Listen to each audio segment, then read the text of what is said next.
جی افسیوں، اب آج ہم چوتھے باب کو دیکھ رہے ہیں، اور چوتھے باب سے چھٹے باب تک جو ہے خداوند میں ایماندار کا عمل لکھا گیا ہے کہ چوتھے باب میں جو ہے وہ خداوند کا جو ہے وہ ہم دیکھتے ہیں کہ خداوند کس طریقے سے ہماری زندگی میں کام کرتا ہے، اور چوتھے باب سے چھٹے باب تک خداوند میں ایماندار کا ان کرائسٹ بلیور ایکشن اور بلیورز ایماندار کا جو عمل ہے وہ کیا ہے۔ لیکن آئیں چوتھے باب کی پہلی 6 آیات میں جو سب سے پہلی چیز ہم دیکھتے ہیں وہ ہے کرسچن فیلوشپ میں اتحاد کی اپیل کی گئی ہے، مسیحی رفاقت میں اتحاد کی جو ہے وہ اپیل کی گئی ہے۔ اس کو ہم دیکھتے ہیں تو پہلی آیت جو ہے لکھا ہے بلاوے کے لائق چال، لکھا ہوا ہے بلاوے کے مطابق چال۔ اب یہ بلاوا کے مطابق ہم نے چلنا ہے تو مسیحی رفاقت میں بلاوے کے مطابق چال کی بات کی گئی، اس کو انڈرلائن کر لے۔ گزشتہ باب میں مسیحی بلاوے کے موضوع پر بات کی گئی ہے، تو آخری 3 ابواب میں اسے ترغیب دی گئی ہے کہ اس بلاوے کے لائق چال چلے۔ اس سے پہلے موضوع ہماری وہ حیثیت تھی کہ جس پر فضل نے ہم کو پہنچایا اس جگہ تک، تو اس کے بعد اس حیثیت کے عملی نتیجے پر بات ہوگی کہ اب جب فضل نے ہمیں ایک مقام، ایک جگہ، ایک رہائی، ایک نجات، ایک یگانگت، ڈسکریمنیشن جو ہے وہ ختم کر دیا، کلیسیا کا حصہ بنا دیا، تو اب مجھے اور آپ کو کیا کرنا ہے۔ آئیں اس کو دیکھیں کہ مسیح میں ہماری جو سرفراز حیثیت کا تقاضا ہے کہ ہمارا کردار اور چال چلن اس کے مطابق ہونا چاہیے، مطلب جو مسیح نے ہمیں بلایا بنایا اس کے مطابق اب ہم نے رکھنا ہے۔ اب دیکھیں اگر کوئی شخص شہزادہ ہے تو وہ شہزادوں جیسی چال چلے گا، اسی لیے جب خدا نے ہمیں آسمانی مقاموں میں بٹھایا، اپنا بیٹا بنایا اور ہمارے پاپ دھوئے اور ہمیں ایک میراث میں حصے دار بنایا، وارث بنایا، تو اب ہم دیکھتے ہیں کہ میں وہ مقامی کہ چنانچہ یہ بات سچ ہے کہ افسیوں کا خط پہلے 3 ابواب میں ہم نے پہلے 3 ابواب میں کیا دیکھا ہے کہ میں آسمانی مقاموں پر ہوں، یہ ہم نے پہلے 3 باب میں دیکھا کہ ہم یسوع مسیح کے ساتھ آسمانی مقاموں پر ہیں، اور اگلے 3 ابواب یعنی 4 سے 6 میں وہ مقامی کلیسیا گھر اور عام معاشرے کی طرف اتر آتا ہے۔ دیکھیں ہمیں مسیح کے ساتھ آسمانی مقاموں میں بٹھایا گیا، لیکن اس جہان میں ہمیں کیا کیا گیا ہے، کلیسیا میں، گھر میں اور عام معاشرے کی طرف اتر آتا ہے، کس میں؟ چوتھے اور چھٹے باب میں۔ یہی میں اور آپ جو آسمانی مقاموں پر بٹھائے گئے ہم کلیسیا اور گھر اور عام معاشرے کی طرف اتر آتے ہیں۔ اسٹارٹ جو ہے وہ توجہ دلاتا ہے، خدا کا خادم اسٹارٹ جو ہے وہ توجہ دلاتا ہے کہ اختتامی ابواب کی تعلیم یہ ہے، اختتامی ابواب کی یعنی کہ جو 4 سے 6 ابواب ہیں ان کی تعلیم یہ ہے کہ کیا ہے ان کی تعلیم، کہ ہم مقامی کلیسیا میں اتحاد کو فروغ دیں، اتحاد کو، یگانگت کو، اور اپنی شخصی زندگی میں پاکیزگی کو، اور اپنے گھروں میں ہم آہنگی کو پیدا کریں، اور بدی کی قوتوں کے خلاف نبرد آزمائی میں مستحکم بنے، یہ اسٹارٹ کہتا ہے۔ دوسری دفعہ پالوس اپنے آپ کو قیدی کہتا ہے، دیکھیں لکھا ہوا قیدی، تو قیدی کہتا ہے دوسری دفعہ، 2 times، سیکنڈ ٹائم ہی از سیئنگ کہ اپنے آپ کو سلیو جو ہے وہ کہتا ہے، تو اس دفعہ خداوند میں قیدی کہتا ہے، کس میں کہتا ہے؟ خداوند میں، ان کرائسٹ۔ کیا آپ خداوند میں قیدی ہیں؟ کیا آپ کو ماں باپ، بہن بھائی، رشتہ دار، شوہر، بچے، دوست کہتے رہے؟ کیا آپ کو کبھی خود خداوند کہتا ہے؟ اگر آپ کچھ نہیں کرتے، کسی کی غیر موجودگی میں جھوٹ نہیں بولتے، گالی نہیں دیتے، بدی نہیں کرتے، بدی دیکھتے نہیں، بدی سنتے نہیں، تو آدمی پوچھتا ہے آپ کے ساتھ تو کوئی بھی نہیں تھا، پھر آپ کیوں why you are stopping to every ugly اور evil things, why you are stopping? تو پھر وہ اگلا شخص کہے گا میں اس لیے رکا رہا کیونکہ میں خداوند میں قیدی ہوں۔ جیسے کہ یوسف کے پاس کوئی اس کا عزیز بہن بھائی رشتہ دار ملک وطن محلے شہر کا کوئی شخص نہیں تھا، لیکن اس کے باوجود وہ بدی سے بچا رہا کیونکہ وہ مسیح میں قیدی تھا۔ جب آپ مسیح میں قیدی ہوتے ہیں تو پھر مسیح آپ کو بچاتا ہے ساری چیزوں سے۔ تو تھرڈ ورڈ جو ہے وہ تبصرہ کرتی ہے، تھرڈ ورڈ جو ہے وہ تبصرہ کرتی ہے، کہتی ہے جس بات کو دنیا بدنامی اور رسوائی سمجھتی ہے، جس بات کو دنیا رسوائی اور بدنامی سمجھتی ہے، اسی کو پولس اعلیٰ ترین عزت شمار کرتا ہے، اور مسیح کی خاطر اپنی قید و بند پر وہ فخر کرتا ہے کہ کوئی بادشاہ اپنے تاج و تخت پر کیا کرے گا۔ اب دیکھیں مسیح میں قیدی کے دو مطلب ہیں۔ ایک تو پولس کو مسیح کی خاطر جو ہے وہ قید کیا گیا تھا، پریزن میں جو ہے وہ ڈالا گیا تھا، قید میں اس کو ڈالا گیا تھا، پریزنر بنا تھا، وہ قیدی بنا تھا۔ تو ایک تو یہ مطلب تھا۔ تو پھر اس قید میں مسیح کی خاطر ہونا وہ ایسے فخر کرتا تھا جیسے کوئی بادشاہ اپنے تاج پر کرتا ہے۔ تو آج میں اگر اس کو دوسرے طور سے کہوں کہ جب آپ مسیح میں اسپرچولی قیدی ہوتے ہیں تو ہم بھی اپنے آپ کو ایسا فیل کریں کہ we are king, right, we have a crown of king, right. تو ہمارے پاس جیسے بادشاہ کا تاج ہو، تو مسیح میں قیدی ہونا یعنی مسیح کی خاطر اگر آپ ذلت اٹھاتے ہیں تو یہ آپ کے لیے فخر ہونا چاہیے، مسیح کی خاطر آپ دکھ اٹھاتے ہیں آپ کے لیے فخر ہونا چاہیے، مسیح کی خاطر آپ ٹارچر سہتے ہو، مصیبت سہتے ہو، کرٹیسزم سہتے ہو، اور فٹیک سہتے ہو، اور کچھ بھی آپ سہتے ہو، تو یہ آپ کے لیے دکھ کا یا بدنامی کا یا پریشانی کا نہیں بلکہ فخر کا سبب ہونا چاہیے۔ سو پولس خداوند کی فرما برداری اور جان نثاری کے باعث قید تھا۔ واہ! اس حالت میں وہ اپنے قائرین کو نصیحت کرتا ہے کہ اپنے بلاوے کے لائق چال چلو۔ اس حالت میں وہ کیا کرتا ہے؟ کہتا ہے کہ اپنے بلاوے کے مطابق چال چلو۔ وہ نہ حکم دیتا ہے نہ ہدایت جاری کرتا ہے، وہ بڑی نرمی اور ملائمیت کے ساتھ فضل کی زبان میں اپیل کرتا ہے۔ آئیں لفظ چلنا کو دیکھیں۔ چلنا، لفظ چلنا اپنی مختلف صورتوں میں اس خط میں 7 مرتبہ آیا ہے، 7 ٹائم۔ کتنی مرتبہ؟ 7 مرتبہ آیا ہے۔ اگر آپ اپنی بائبل کے حاشیے پر یا اپنی بائبل کے سائڈ پر جو ہے ان حوالوں کو لکھ لیجئے، چال کو، لفظ کو نشان لگا کر، دائرہ لگا کر، ایک لائن کھینچ کر اس کی سائڈ پر 7 حوالے لکھ لیجئے جس میں چلنا جو ہے 7 ٹائم مختلف طریقے سے آیا ہے۔ تو دیکھیے دوسرے باب کی دوسری آیت میں 1، اور پھر اس کی 10ویں آیت میں 2، اور پھر چوتھے باب کی پہلی آیت میں 3، اور پھر 17ویں آیت میں 4، پھر اس کے بعد 5ویں باب کی دوسری آیت میں، 8ویں آیت میں، اور پھر 15ویں آیت میں، اور اس طریقے سے یہ 7 ہو جاتے ہیں۔ میں ایک دفعہ پھر دوہرا دوں، اگر آپ if you are writing down تو then I want to tell to you. So لکھا ہے دوسرے باب کی دوسری آیت میں اور 10ویں آیت میں 2 مرتبہ ہو گیا، اور پھر چوتھے باب کی پہلی اور 17ویں آیت میں 4 مرتبہ ہو گیا، اور پھر 5ویں باب کی دوسری، 8ویں اور 15ویں آیت میں۔ تو لفظ جو ہے یہ چلنا مختلف طریقے سے آیا، تو اس سے کسی شخص کی ساری طرز زندگی کا بیان ہوتا ہے۔ چال جو ہے وہ آپ کا چلنا جو ہے آپ کی پوری زندگی کا بتاتی ہے۔ کیا لکھا ہے کیسے چلنا ہے؟ لائق لکھا ہے نا، لائق طور پر۔ یہ اردو والا لائق بھی ہے اور انگلش والے لائق کو بھی کہتے ہیں کہ بھی یہ چیز ہمیں پسند آئی ہے یا اچھی لگی ہے۔ تو لائق چال سے مراد وہ چال ہے جو مسیح کے بدن کے عضو کے طور پر مسیح کی پروکار حیثیت کے مطابق رکھتی ہے۔ جب ہم مسیح میں چلتے ہیں اس کو کہتے ہیں مسیح کے ساتھ چال چلنا۔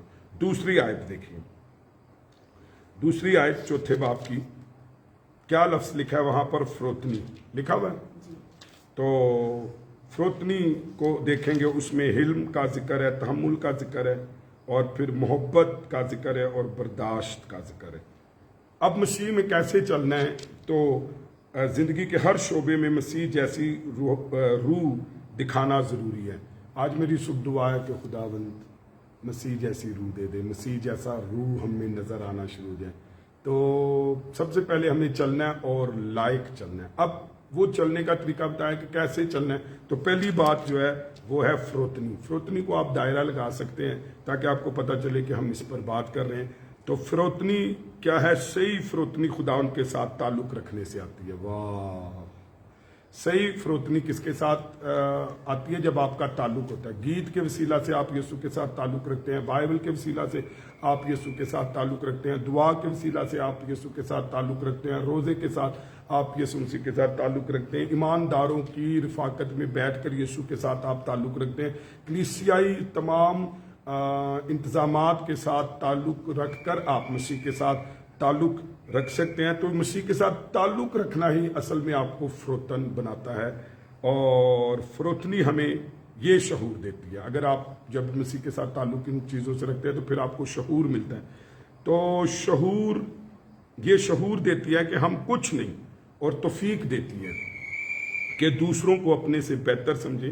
یہ غرور اور خود پسندی کے الٹ ہوتی ہے۔ ہیلیلویا! کیسی بات ہے کہ اگر آپ نے لائق چال چلنی ہے تو آپ کو فروتن ہونا ہے، اور اگر آپ کو فروتن ہونا ہے تو پھر آپ کو مسیح کے ساتھ رفاقت، کلیسیا کے ساتھ رفاقت، صحیح تعلق خداوند کے ساتھ رکھنے کی وجہ سے آپ کیا کریں گے؟ فروتنی کا شعور آپ کو ملے گا۔ اور جب آپ کو فروتنی ملے گی تو ہم یہ سمجھیں گے ہم کچھ نہیں ہیں۔ وہ توفیق دیتا ہے کہ دوسروں کو اپنے سے بہتر سمجھیں۔ یہ فروتنی ہے، غرور اور خود پسندی کو الٹ دیتی ہے۔ جی آواز ٹھیک آ رہی؟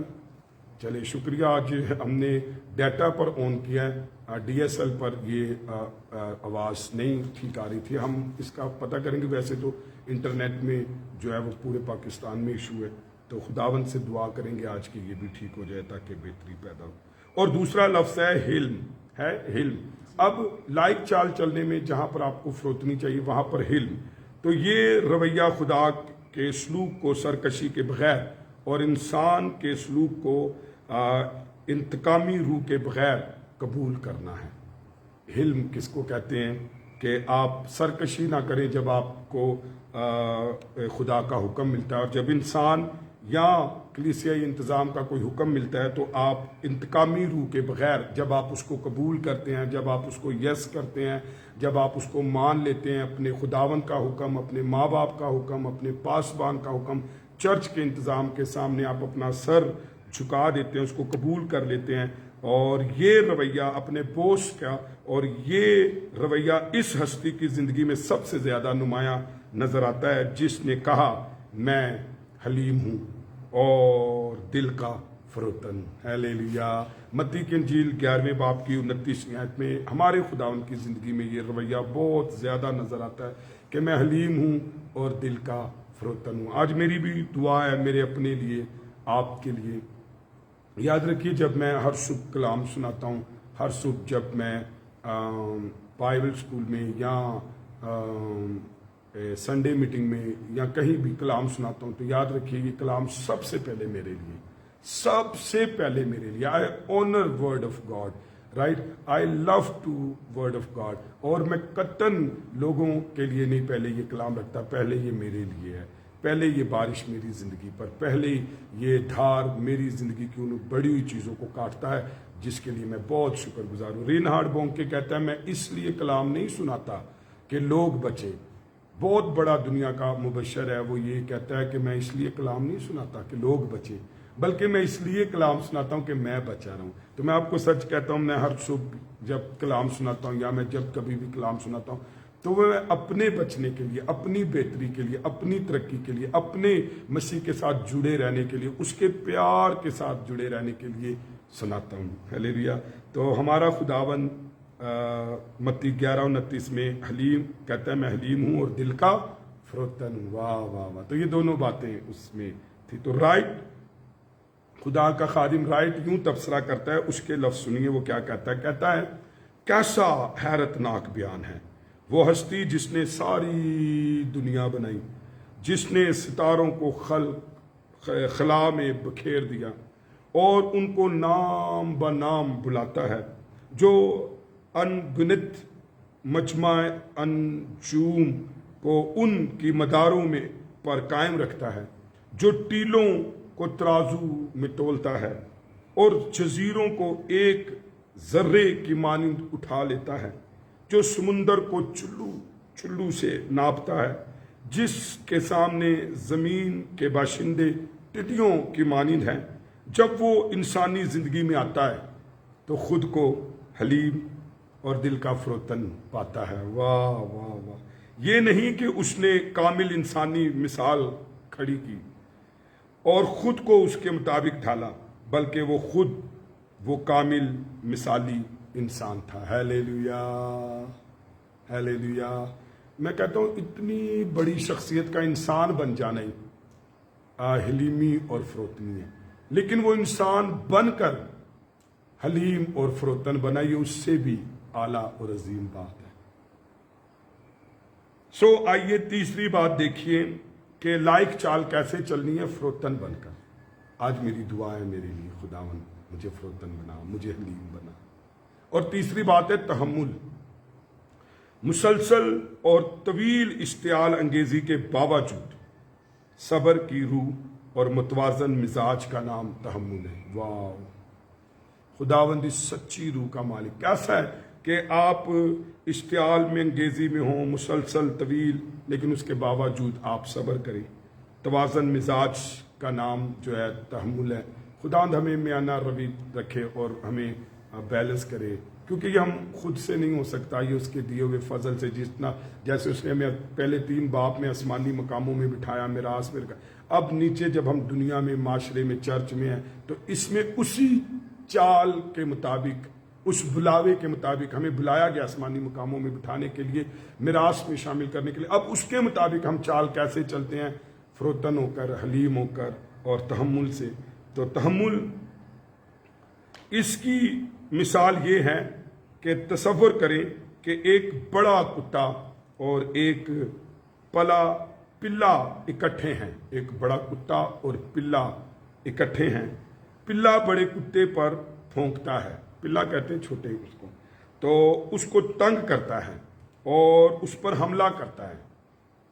پلا کتے کے بچے کو کہتے ہیں، چھوٹا جو بچہ ہوتا ہے، ایک پلا بڑے کتے کو تنگ کرتا ہے، اس پر حملہ کرتا ہے اور اس کو تنگ کرتا ہے۔ بڑا کتا پلے کو ایک ہی وار میں کچا چبا سکتا ہے، ایک ہی وار میں، مگر پلے کی نامقولیت اور گستاخی کو صبر سے برداشت کرتا رہتا ہے۔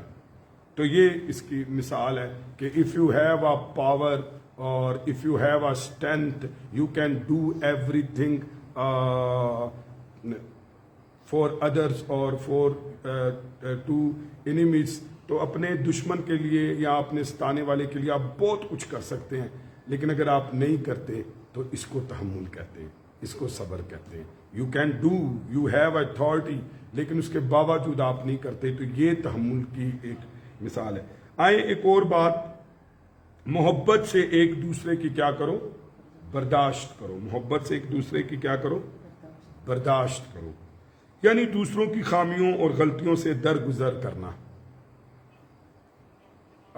سامنے غلطیاں ہیں، کمزوریاں ہیں، لیکن اس کو درگزر کرنا، یا شخصیتوں یا لیاقتوں یا مزاجوں کے اختلاف کو خاطر میں نہ لانا۔